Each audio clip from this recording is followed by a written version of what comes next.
Welcome to Not Milk Never Milk. Subscribe if you're lactose intolerant.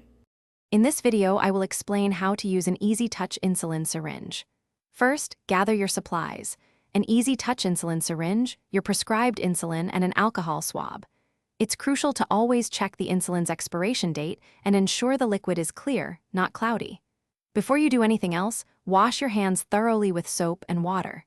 This simple step helps prevent infection and ensures a safe injection process. We want to make sure everything is clean and ready for a smooth experience. Now, let's draw your insulin dose. Carefully remove the protective cap from your easy-touch syringe and the cap from your insulin vial. Next, pull back the plunger to draw air into the syringe, matching your prescribed insulin dose.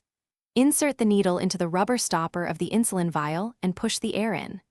Then, invert the vial and syringe and slowly pull the plunger back to draw the correct amount of insulin into the syringe.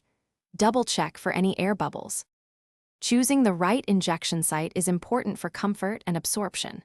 Common areas include your abdomen, thigh, or the back of your upper arm. Always rotate your sites to prevent tissue damage. Clean the chosen area thoroughly with an alcohol swab and allow it to air dry completely. Gently pinch a fold of skin, about 2 inches, and quickly insert the needle straight in at a 90-degree angle. This technique helps ensure the insulin reaches the subcutaneous tissue effectively. Once the needle is inserted, slowly push the plunger all the way down to inject all the insulin. After the dose is delivered, quickly withdraw the needle from your skin. You can apply gentle pressure to the injection site with a clean cotton ball, but do not rub it. The most critical step is immediate and safe disposal. Place the used easy-touch syringe directly into a designated sharps container. Never recap a used needle, as this can lead to accidental needle sticks. Safety first.